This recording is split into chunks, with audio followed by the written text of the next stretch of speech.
My name's Nat, and I run Divergent Thinking. We're an organization that support young professionals how to think differently and be the best version that they can. But a bit about me and my vlogging background. I study television production at Bournemouth University. I've worked at the Olympics. I've also worked on Beyonce's World Tour, BBC, Channel 4. So I've worked in the media industry. I've also worked quite heavily in digital media. So I'm a freelancer for YouTube, and I help support their content creators in my spare time. And I've also won a few competitions in vlogging. So you are in good hands, fingers crossed. And today is a part of the Act for Change Fund. So maybe some of you were referred here by some of the partner organizations. Maybe some of you have never heard of it before, but it's a fantastic fund, which is in partnership with all those lovely people below. And they're definitely worth taking out if you're a young person, particularly those in the UK. Today's going to be a good 101 on vlogging. Maybe you've never vlogged in your life. Maybe you've done a little bit and you just want to improve. We're going to be doing it. And just so you're all aware, I teach people of all ages, even CEOs and corporates of massive organizations. And the stuff I'm teaching you today is essentially the exact same thing I would teach them. A few things to consider before we get started, because there is a lot of young people in this chat, safeguarding. All I'd say is we're trying to make this as safe and as nice an environment as possible. All the chat, everything you're doing today will be sent to key facilitators, myself and a person called Vivian, who will help us with the safeguarding. If you have been able to join and you agree with the safeguarding considerations, give that a thumbs up or a heart on your phone. Well, that's what I like to see. Someone's going crazy on the thumbs up. Cool. Masterclass. Let's get to it. First of all, as I mentioned, I'm Nat. Here's me in a suit. Sometimes I look smarter than I do today. What can you expect? Well, first of all, we're going to learn the fundamentals. How can you hold a camera? All the way to editing. How to make a good vlog. Trust me, there is no shortage of vlogs on the internet, but that doesn't mean they are good. So we can show just a few little tips can make a massive difference. How to build self-confidence. It's really great being good in front of a camera, but no, being behind the camera. But if you can't be good in front of it, vlogging requires two sets of skills as a minimum. How to maximize your phone. And that's another really good thing about today. You do not need any money to be a good vlogger. All you need is a smartphone. And I guess you could say that does require some money, but most people have a smartphone today. So that will be the assumption that we're going with. So first of all, tell me, what do you enjoy watching on YouTube? It doesn't have to be YouTube, but any platform where you watch digital video. Is there a particular YouTube? Is it a particular type of video?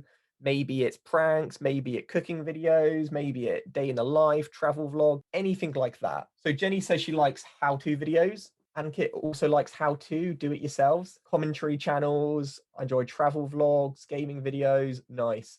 Arts, video essays, activity vlogs, gaming, fashion, makeup. For me personally, I'm a massive nerd. I can't lie. I watch so many science videos. I find them so interesting. We've got travel, photography, education, gaming, makeup, pranks, stuff for college, real life videos. Okay, we've got a very nice variety here.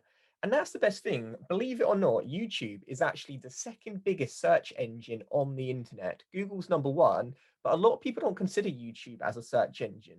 But we really do use it from everything from how to boil an egg to unboxing a Xbox to traveling around the world, documenting your entire life. Small educational videos such as, I'm not going to pronounce that channel, but I do know that channel and I do watch it. So is good. Pro tips. Here are the basics. They might sound ridiculously simple, and they are, but the truth is people do not follow them. So we're going to go through them today just to get everyone up to the same level. Here's an example of a vlog. So a lot of people do travel vlogs. This is from Casey. He's he's a massive YouTuber. And long story short, he did okay at school, but everyone told him, making videos, doing vlogging wasn't a profession. They told him that he couldn't do it. And since then, he's been able to make an entire career out of it. He's been able to make a life out of doing something he loves. I'm going to be honest with you, making a living out of something like YouTube is not easy. But just because it's not easy doesn't mean it's not impossible. You can make a living. whether it's from ad revenue, whether it's from sponsored sponsorships, product placement, or the way I make money for YouTube is I make things for free and then people see my work and they went, "Hey Nat, I like your work. Do you mind making a video for me?" And then I'll make money that way. Or you might just do it because it's something you love. This is just a brief idea that anyone can make a vlog. You don't have to be great at it. This is a quick example of a travel vlog, and this is just someone going about their day-to-day life. If you see here, it's just kind of shaky footage. They're just going around, they're being their self. It's the easiest thing in the world, arguably. When you're thinking about what to make today, just try to be yourself and think, what do you find interesting? A lot of these people didn't set out to make money. They just started doing things they loved, and then the rest kind of came quite naturally. Script. A lot of people neglect this. Do vloggers have a script? Yes, they do. You might think that a lot of the time they're just speaking like, "Oh, hi, I'm Casey." No, they have actually thought about what they're going to say, even if it's a couple of bullet points. It doesn't have to be detailed. Thinking about what you're going to be vlogging makes a massive difference. So I'm going to ask you, put in order how you might structure a video. You just rate them. So whatever you think is the first thing you should include, put that as number one, and the last thing you think you would include, put as number four, so you can kind of move them around. Again, seems basic, but you'd be surprised at the amount of people that make videos that they're all over the place. It really is important just to understand how you plan to pace out your video. Introduction makes sense.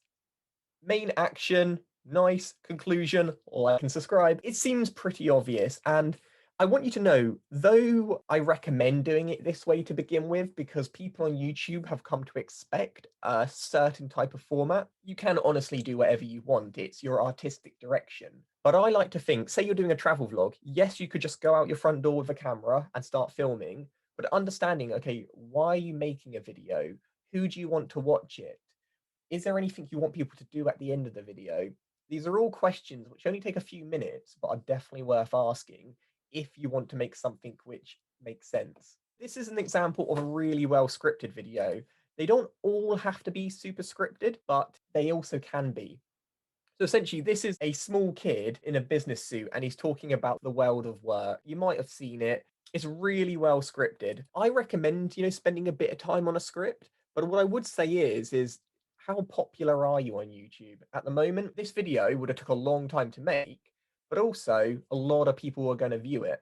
So I always think, how long is the life expectancy of my video? The amount of time I take to make it, the amount of time that I reckon people are actually going to keep watching it for.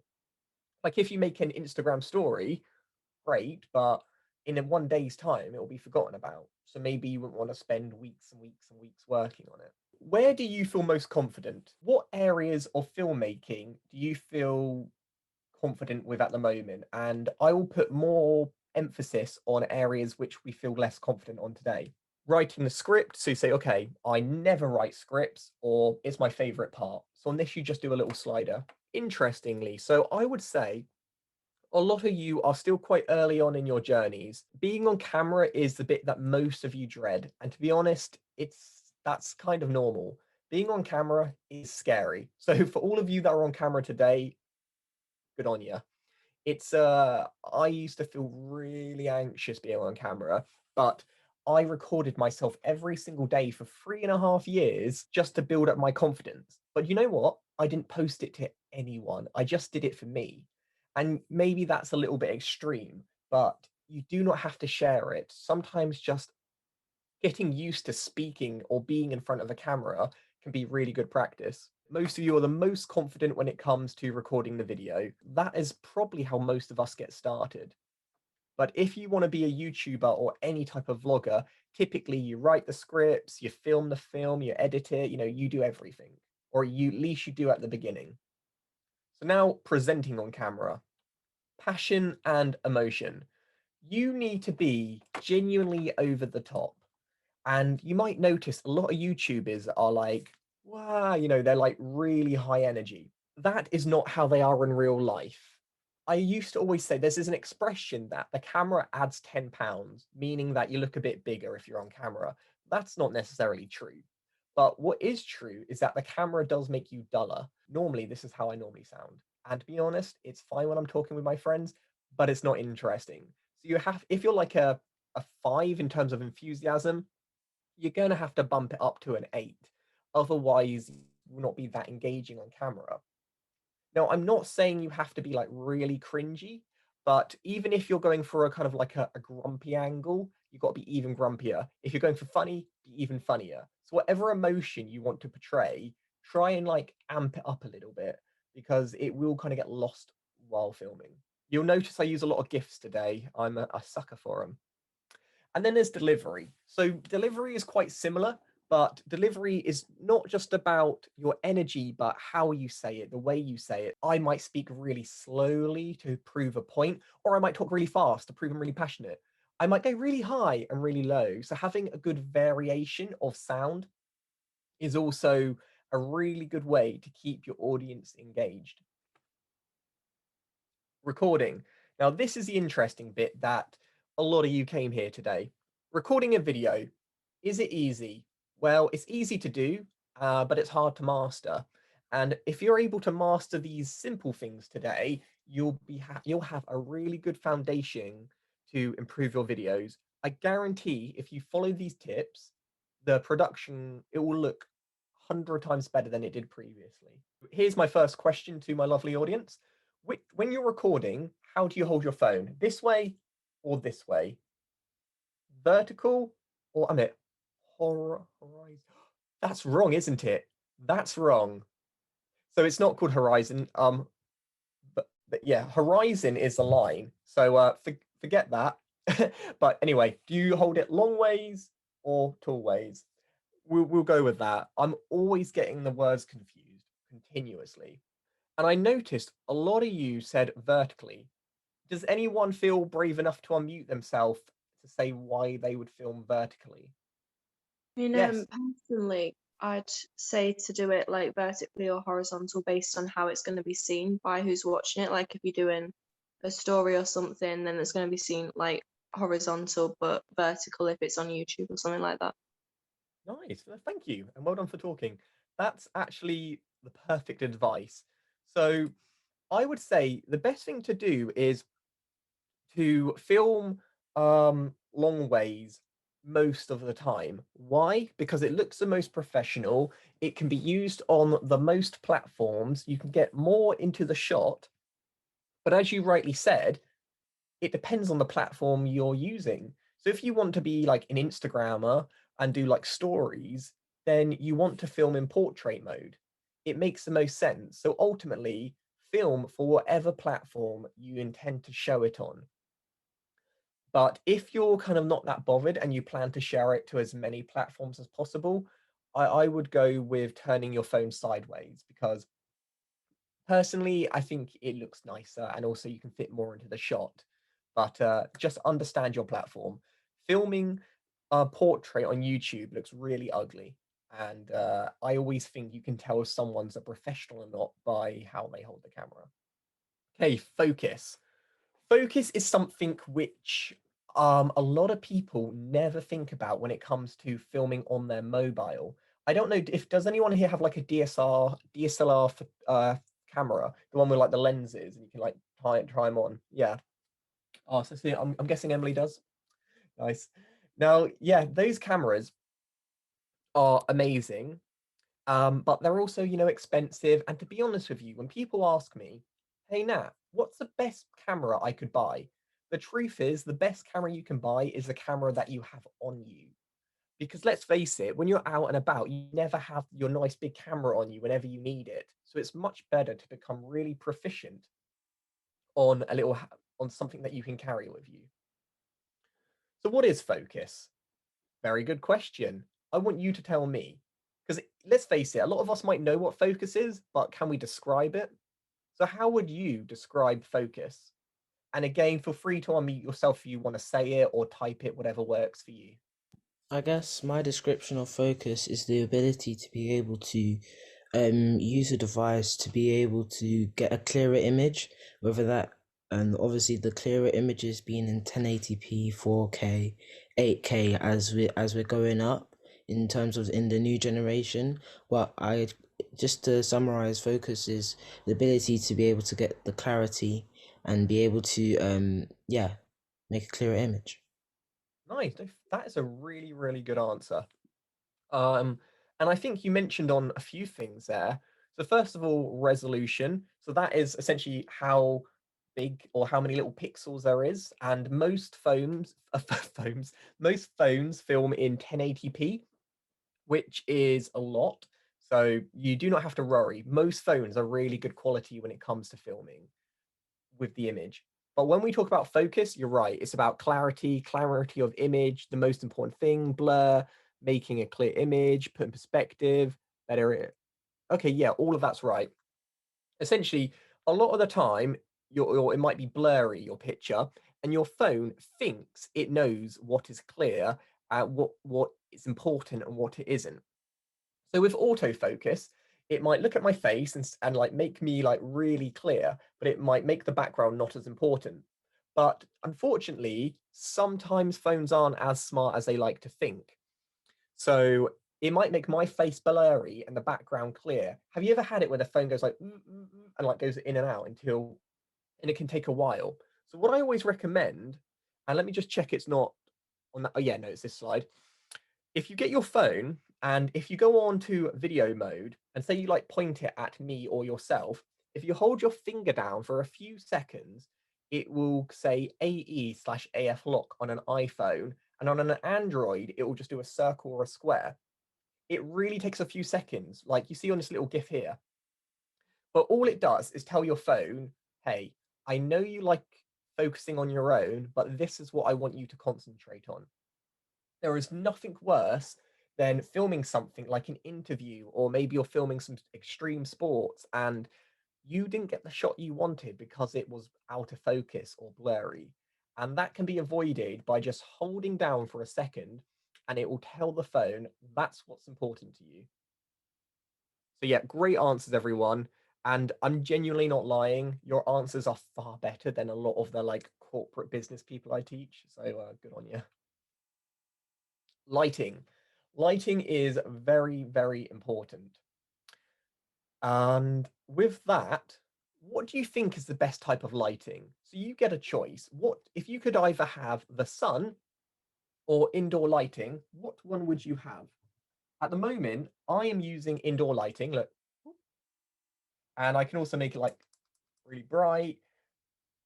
And I know, okay, brilliant. So most of you has said the sun. The sun or a white light indoors. Catherine, great one. White light, I like that because a lot of the time our lights are a bit yellowy and it can, it makes us look a bit hot. I think I can show you here. So look, this is a bit of a yellow light. It doesn't work so well. So I normally go for a bit of a paler white light. Emerson, depending on what you're using it for, saturation. The sun's natural light is good. Okay, no, I would say it really depends what you're doing it for, but most people would say natural light just because it gives that nice texture.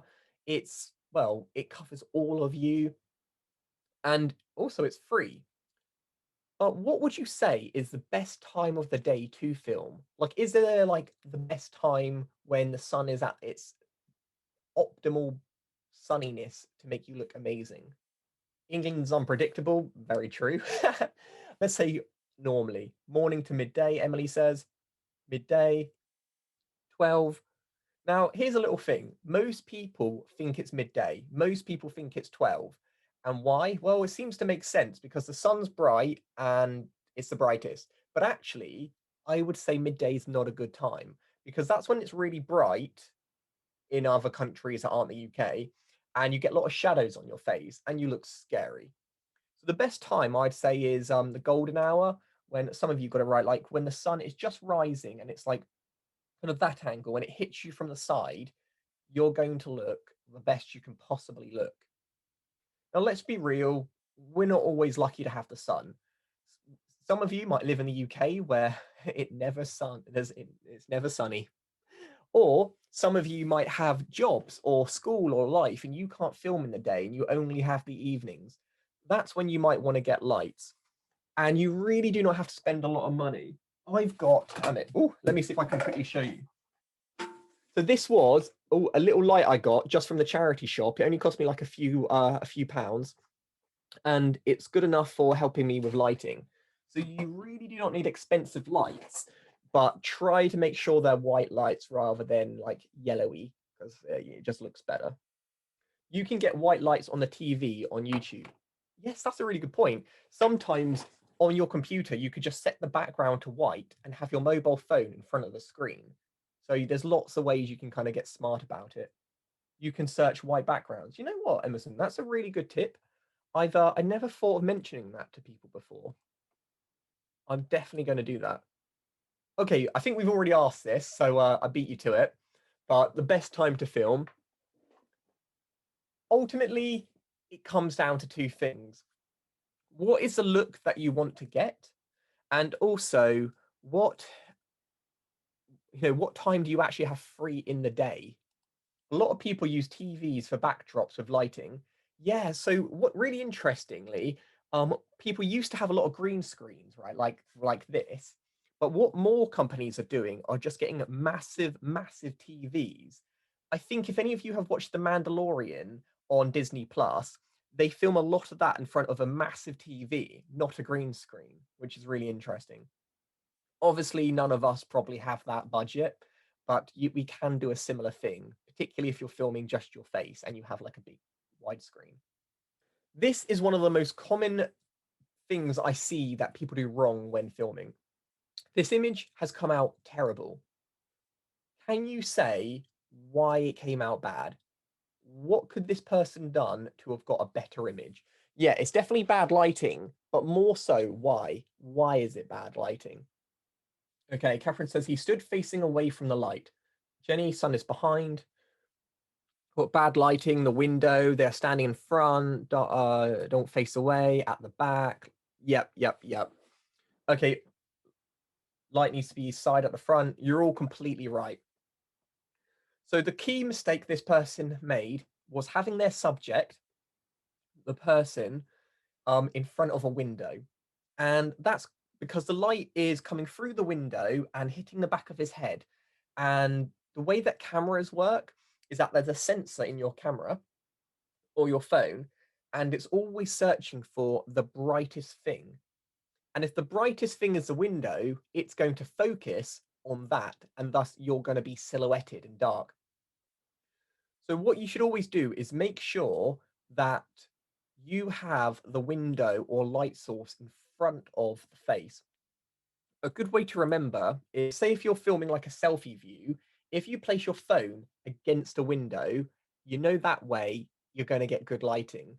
And the best thing you can do to get a good picture is just literally moving. Rather than thinking, oh, someone's already stood there, just ask them to move. Otherwise, you're going to get a bad image. You can always do a bit of a test as well. So I like to take two selfies, one selfie facing a window and one selfie facing away from the window, and then have a look at what image looks better. And you'll see that there's an obvious difference. But yeah, all of these are really great answers and spot on. So make sure people move. I think sometimes as like directors, which you are, we can feel a little bit intimidated to tell people to move, but ultimately it will be the best decision in the long run. Sound. Okay, now we're getting on to the good stuff. Sound, honestly, is by far the most important thing you can do to make your video better. Why? Because people, good sound, you should never even notice. Yes, someone's liking the sound. Now, remember how I told you earlier on that phones actually record in really good quality? Because they do. But sound quality on a mobile phone is terrible. It really is bad. For a thing that was originally meant to phone people, you hope it would be better.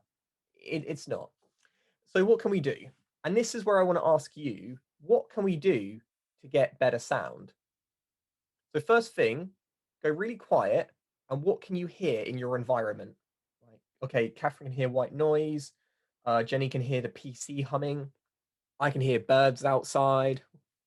Sometimes I can hear traffic, the washing machine, outdoor noise, background chatter from my neighbors, my cat, meow, my mum, people walking, wind. And these things are all really worth noticing. Here's a little bit of science, because who doesn't love science on a Saturday morning? Well, for us anyway. Our ears are really cool. They are able to take all the world's information and filter it to only the things that it thinks is interesting and useful. So typically, we do not hear half the things that are actually going in and out of our ears. But cameras, on the other hand, and phones, they're not that smart. They will literally record every single thing they hear. So I always think, okay, can I hear a hum and a buzz? And can I shut the window? Can I turn the fan off? Can I make sure that there's no aeroplanes above me? You can't always do that, but when you can, it's going to really make a big difference. So you can simply do something like I record like 10 seconds of video, maybe before I'm about to do some filming, and I play it back just to listen to what I can actually hear. So a lot of you Lab Shop fans, yeah, sirens. Yeah, if any of you live in London, I'm continuously hearing sirens. Buzzing, harms, electronics, cars, yeah, all these things. You can't always stop it, but what you can definitely do is minimize it or think what you can do to turn things off a little. Now, this one is the question I had originally. What can you do to get better sound? We've all we know that sound is bad on a phone. We know that the world is a noisy place, but what is something we can do to get better sound? And I want you to be really creative here. Think outside of the box. Yes, we can get a microphone, but as I mentioned about what is the best camera you can have, it's one that you have on you. We do not always have a mic on us. So, say you've got no mic, is there something you can do that can make sure your sound is the best possible? Okay, you've got a mic, make sure nothing is covering your microphone. I like that. People's chubby little thumbs are always covering the mics. I'm always doing it. Or do any of you have like a phone case? That sometimes taking the phone case off can make a big difference, because that can kind of like cover the mic and make it a little bit muffled. Get close to the microphone, yes. Have any of you noticed that a lot of YouTubers always film like this? So you always see what we call a mid shot, which is like this amount of them. That's because, one, it looks like a good angle, but two, phones weren't built to record video. It's something they do as an extra. So about an arm's distance is the best distance to get good audio. If it's too far away, you're going to be really quiet. And if it's too near, it's going to do a thing called peaking, where the sound quality gets really bad. Use headphones, yeah, move closer. Sound cancelling things, yes, I can. Oh, just be careful my mic there. I use this fluffy little thing on my mic that I've got, and you can also use a similar one on your phone. And what that does is it kind of absorbs like noise and wind and kind of like demuffles it. And we got sound cancelling. Put your phone in a bowl or a cup. That actually does work. Say if you're listening to music and you do not have a stereo, just put your phone in a cup and it will amplify the sound. Use a mini microphone, noise suppression edits after you film. That's an interesting one. And what I will say is you can absolutely edit sound, but it's really, really, really difficult. Think about this. Video, you can kind of split into different layers, but sound is like kind of meshed together. And if you want to edit sound, it's really difficult to separate it. So it's best to film firsthand. You can do something like kind of cup your phone to like windy situations. You can just go to a quieter space. You can do project your voice. So like what I'm doing now, I am not shouting, but I'm projecting my voice. Talk more confidently, more comfortable. You could get an additional mic, but there's so many things that can make a massive difference. One of the worst things is wind. Wind is something which our ears are so used to hearing, we never notice it. But if you've ever like seen like vlogs, or like a lot of like wind sounds, it's not great. So try to do something which can minimize that, and just making sure it's not so windy or doing a sound test beforehand. Uh, Marvelous says, "Can the fluffy stuff cover the phone? Isn't it too small?" Sometimes I've even put like cotton buds on my phone, and it's important to understand why it works. You might have seen like foamy things or like on boom pools. In the industry, they call the fluffy things a dead cat, which isn't very nice, but you get the idea. And the idea is that you got the fluffiness, so the wind hits the fluffiness, and rather going straight into the mic, it kind of gets caught and absorbed. Whether or not that works, I think you should just play around and do some tests. I normally don't bother with that, but I do make sure that I speak loudly. My phone is never longer than an arm's distance away. Those tends to be the best tips that work. Use a microphone or your clothing, yes. Put a microphone in a bowl and a cup helps. Okay, how does putting your phone in a bowl or a cup help? Well, I'm not so sure about how it helps getting better sound quality in terms of you speaking, but essentially it's vibrations. So the sound will come out of the phone, it will hit the bowl and it will bounce back and it will amplify it. Try it later after this. It actually does work. Okay, we're doing good. We're doing good. Visual hotspots. Where does your eye first look? So we've talked about sound. Now we're going to talk about how to get a good image. I'm not sure, have any of you ever heard of the rule of thirds or the golden section? This is essentially where the eye looks. So all you need to do on this is put a little dot where your eye first looks. So where did you first draw your eyes on this image?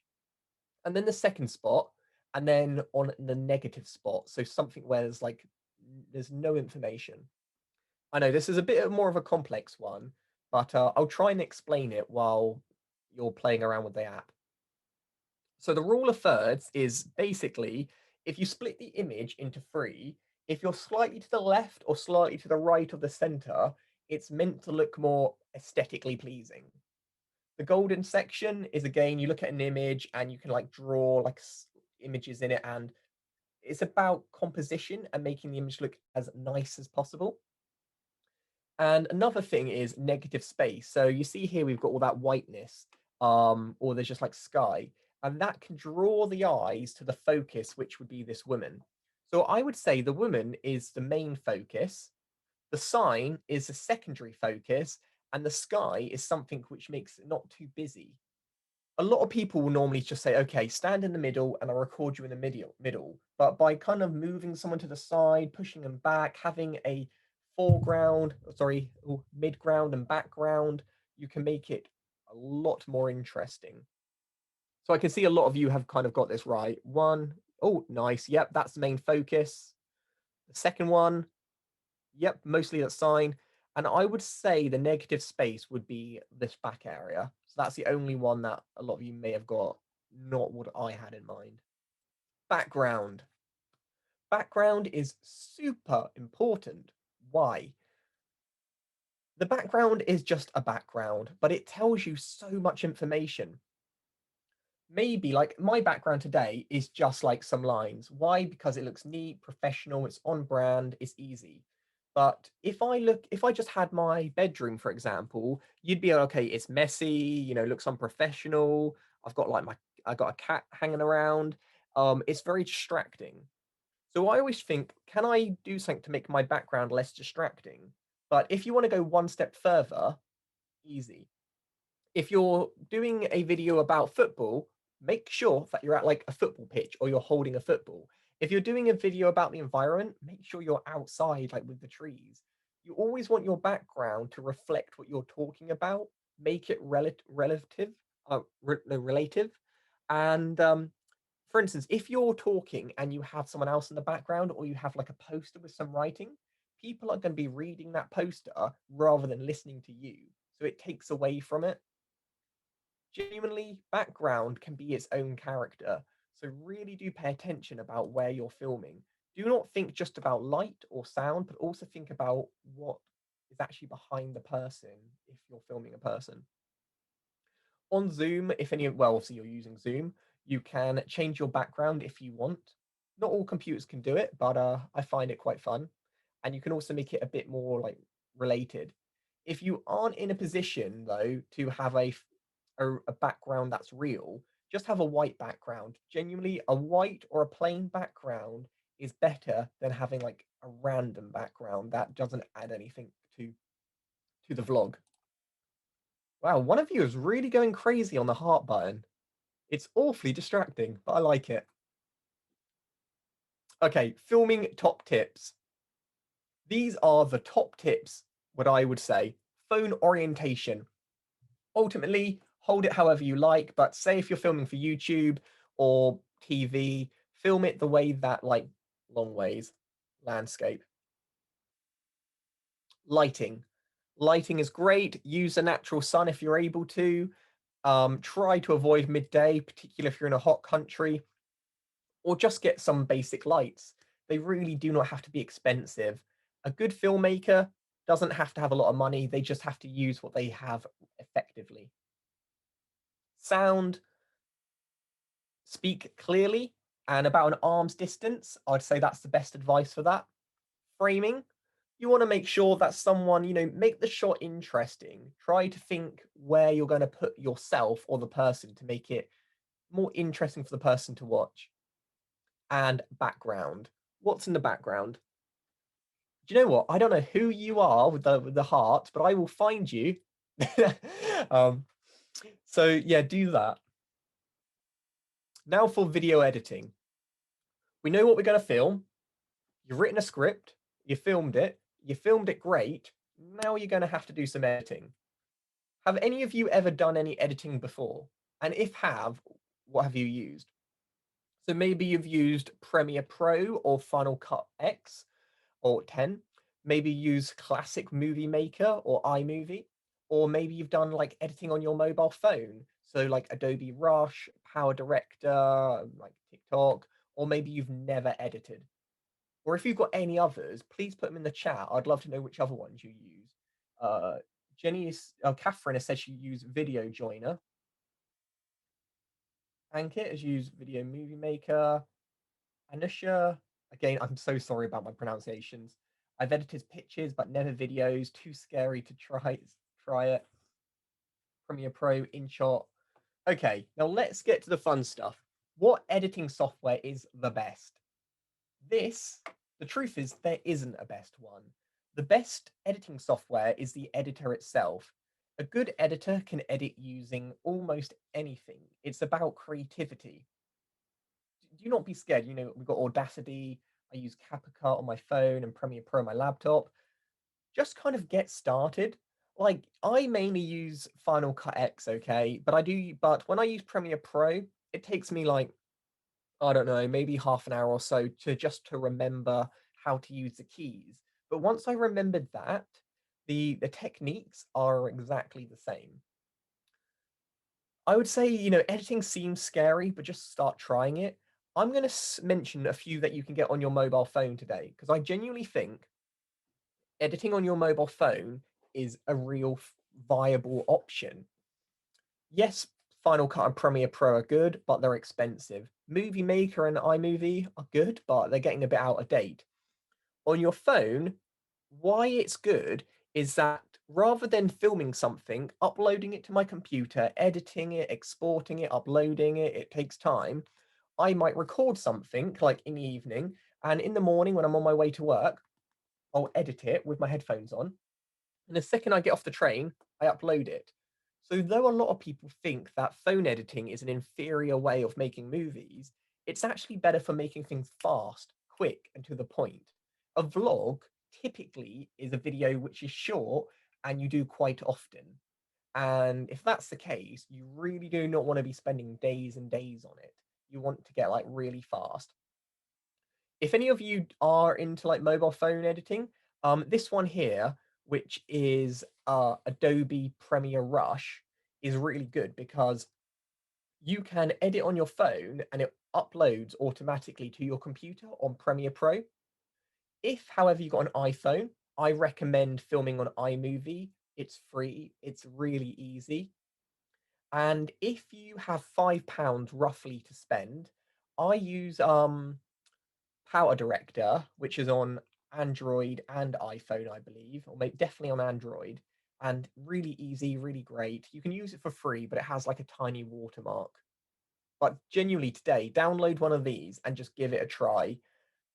Editing can take years and years to learn, but on a phone, you can pick it up, give it like 10 minutes, and I guarantee you'll know how to use it.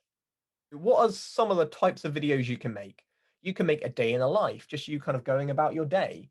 You could do a documentary. That could be filming yourself or filming a friend. One of you was definitely waiting for that. You could do an interview, you could do a live video, Facebook Live, Instagram Live, TikTok. They're all becoming really popular these days.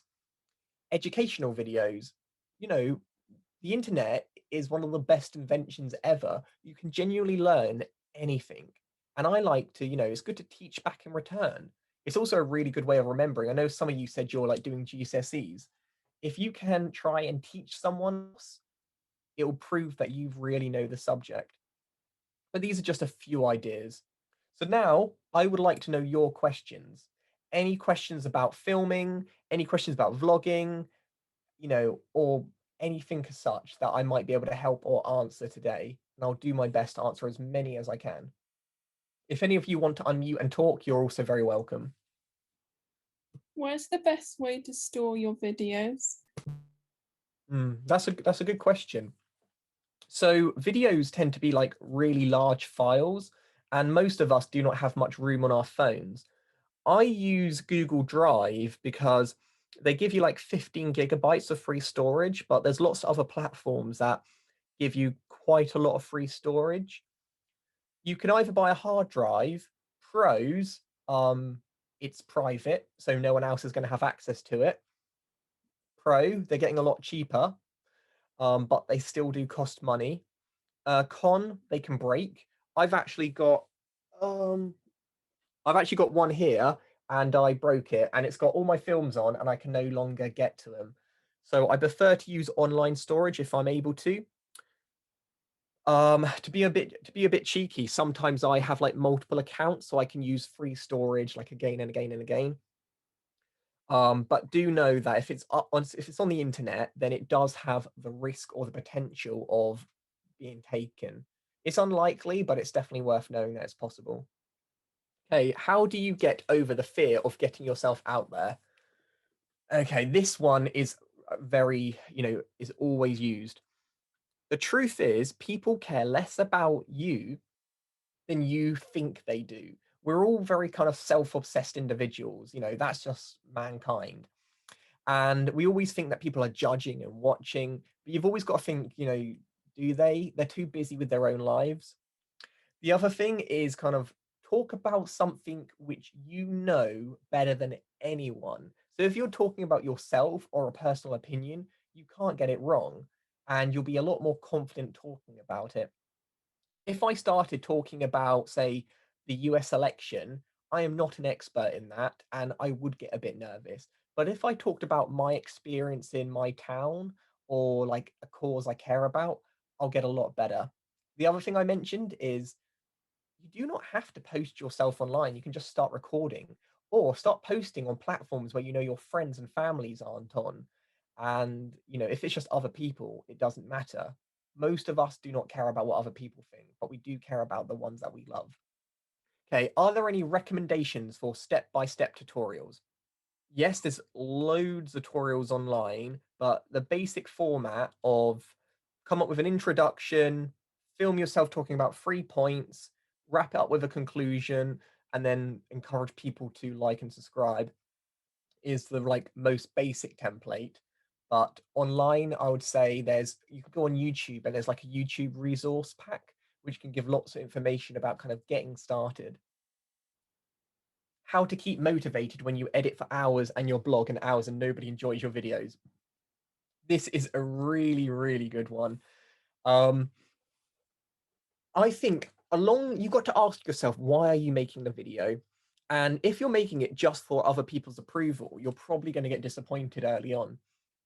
But if you do it because you're bettering yourself and you're improving and you're learning something new, that's what kind of keeps me motivated. I make things that I enjoy. I make sure when I make a video, I'm learning something for myself. I'm improving a skill that I had before, and I'm teaching something new I've never done. And it keeps me motivated. And to build up a following, it takes time. It takes a long time. And I encourage you, do not buy likes or subscribers. Trust me, it doesn't work, but slowly build it up and start doing like promotion, start commenting on other people's videos. But if you're getting demotivated, I think just go back to the drawing board and ask yourself, why are you making the video in the first place? and you might need to like readjust that expectation. Hi Nat, how do I create an effective background if I plan to film in my bedroom? What sort of backdrop could I use / buy? If you're filming in your bedroom, make sure it's clean. If not, just sometimes getting a white bed sheet or just like a plain like white background. It really doesn't have to be amazing. Or if your computer is good enough, you can do the filter thing that kind of removes background or like blurs the background.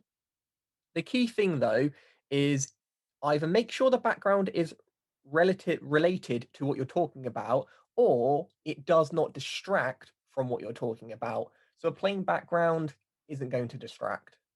I apologize, I'm going a bit quick on these, but I want to make sure I answer as many of these as possible. Any tips for making Instagram reels or getting into TikTok, as I need to explore those for marketing? I am not an expert on TikToks. What I would say is practice makes perfect, and sometimes I like you might use a persona or you might just kind of observe it, see how other people are doing it, what works well, what doesn't work well. It's none of your videos are going to be a hit straight away. And I think sometimes just putting it out there and expecting failure can be quite uplifting. And if it works, great. When I make a video, I do not expect it to be successful.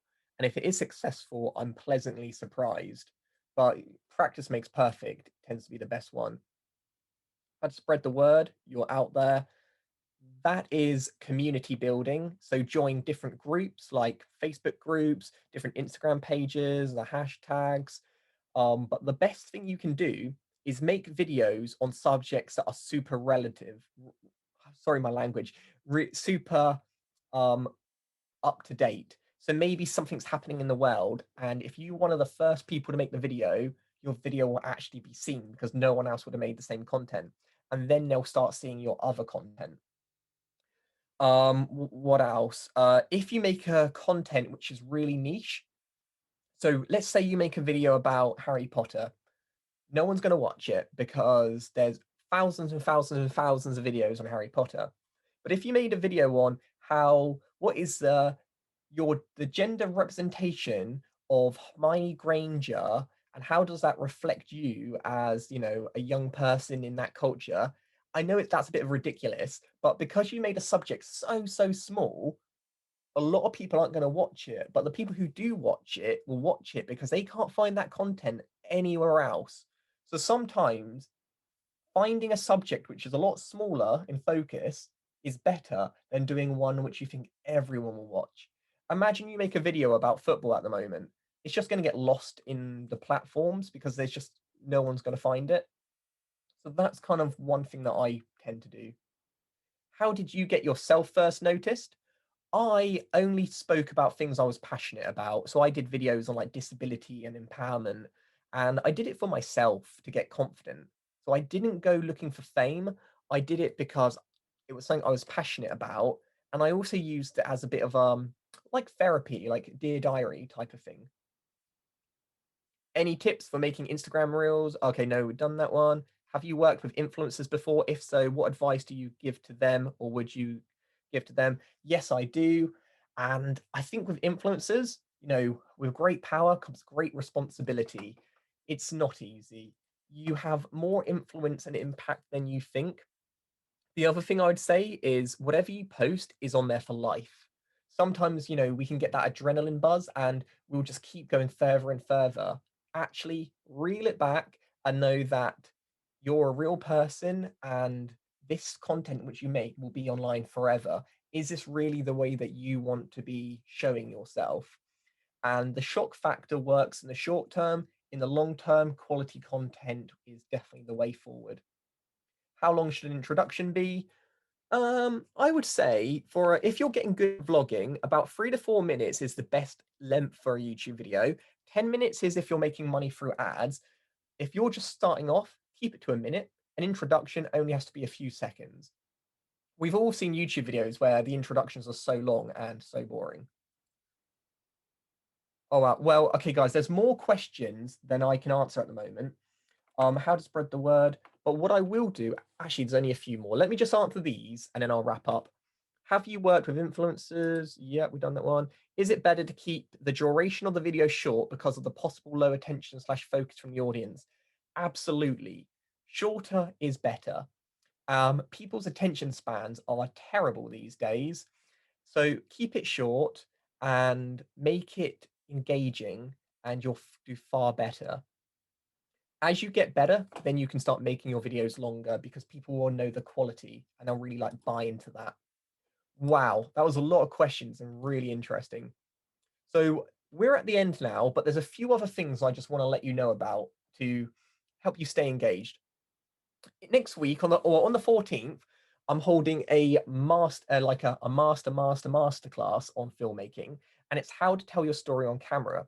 So if any of you or are part of the Act for Change network, hopefully if that applies to you, you'll know who you are. All I want you to do is email hey@actforchange.org.uk at the bottom here. I'll also be dropping this in an email after today. And what we'll do, we'll teach you to actually record videos, and we're doing it in the workshop. We're only letting like 15 or so people join, so it's going to be a really small one or like personal session. So if you want to take it to the next stage, definitely drop us an email and say you're interested in the session on the 14th, and we'll be able to let you know if you're able to join. But there's another one which is open to all of you, and this one is on the 17th of August, and we're doing a stop motion on your mobile phone. So some of you mentioned that you hate being on camera and you do not feel confident. That's completely fine. Have you thought about making animation? So we'll be teaching how to do stop motion using your phone. So things, where people like move slowly or objects move around. And I'll drop this in the via email as well, so you can sign up for it. But this should be a really good one as well. And it's good fun. And it's a good way to build confidence up if you're not quite ready to put your face on camera. So, yeah, this is our website. There's the email. I really hope you enjoyed today and you found it useful. Okay, wow, that was quite intense. But yeah, did you all like that? Nice. Cheers, all. Thank you. That was fantastic. Yeah, thanks. Thank you. Brilliant. Okay, that's good. Happy days. I'm really glad you got a lot out of it, and hopefully see you at the next workshops. You've been great, and I really appreciate you all taking time out of your weekend to join.